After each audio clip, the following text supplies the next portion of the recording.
হুগলির গোঘাটে মিতালি বাগের গাড়ি ভাঙচুরের ঘটনায় পদক্ষেপের নির্দেশ। 5 ঘন্টার মধ্যেই শাস্তিমূলক পদক্ষেপ।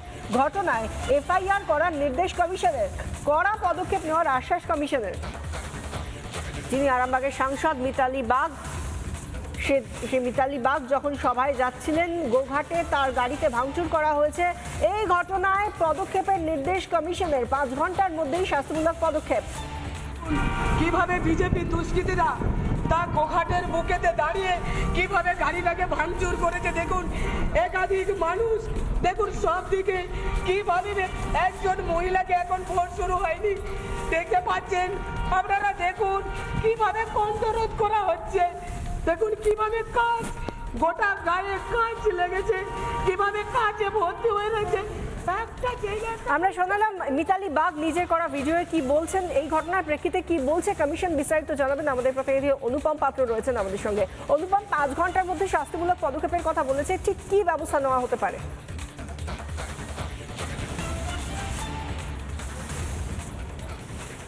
দেখো, তোমায় জানিয়ে রাখি, নির্বাচন কমিশন গোটা বিষয়টি নজরে এসছে কমিশনের, এবং কমিশন এই গোটা বিষয়টি নিয়ে যিনি ডিস্ট্রিক্ট ইলেকট্রাল অফিসার অর্থাৎ জেলা নির্বাচনী আধিকারিকের কাছে রিপোর্ট চেয়েছিল, সেই রিপোর্ট কিছুক্ষণ আগে এসছে। এবং সেই রিপোর্টে যেটা উল্লেখ করা হয়েছে, গাড়ির কাঁচ ভাঙা হয়েছে এবং পুলিশ তারা সিসিটিভি ফুটেজ সংগ্রহ করার চেষ্টা করছে, প্রত্যক্ষদর্শীর বয়ান নেওয়ার চেষ্টা করছে, এবং একইভাবে এটা অন্তর্দ্বন্দ্বের ফল হতে পারে বলে মনে করা হচ্ছে।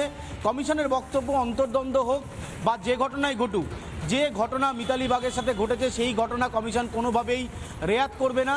যে বা যারা এই গোটা ঘটনার সাথে যুক্ত তাদের বিরুদ্ধে 5 ঘন্টার মধ্যে কড়া ব্যবস্থা নিতে হবে, কমিশনের তরফে এটা বলা হচ্ছে। ডিস্ট্রিক্ট ইলেকট্রাল অফিসারের তরফে যে রিপোর্ট কমিশনের দপ্তরে এসছে, সেই রিপোর্টে কিন্তু উল্লেখ করা হচ্ছে যে ঘটনাটি ঘটেছে, কাঁচ ভাঙার ঘটনা ঘটেছে, প্রত্যক্ষদর্শীর বয়ান নেওয়া হচ্ছে, এবং যেখানে ঘটনা ঘটেছে সেখানকার সিসিটিভি ফুটেজ কালেকশন করার চেষ্টা পুলিশ করছে। কিন্তু কমিশন বলছে পুলিশ এই ধরনের ঘটনার ক্ষেত্রে সিসিটিভি ফুটেজ বা অন্যান্য তথ্য সংগ্রহ করুক, কিন্তু যদি কেউ এই ঘটনা ঘটিয়ে থাকে তাহলে তাদের বিরুদ্ধে কড়া অ্যাকশন নিতে হবে, প্রয়োজন হলে এফআইআর করতে হবে।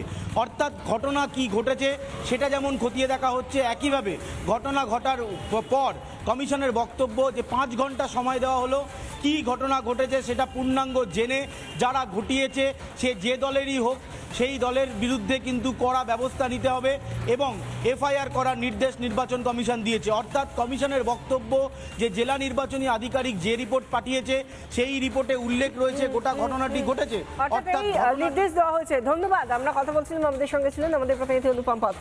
নানা ধরনের কন্টেন্ট দেখার জন্য লাইক করুন, শেয়ার করুন আমাদের ফেসবুক পেজ, সাবস্ক্রাইব করুন আমাদের ইউটিউব চ্যানেল। পাশাপাশি অন্যান্য ব্রেকিং নিউজের জন্য অবশ্যই চোখ রাখুন রিপাবলিক বাংলায়।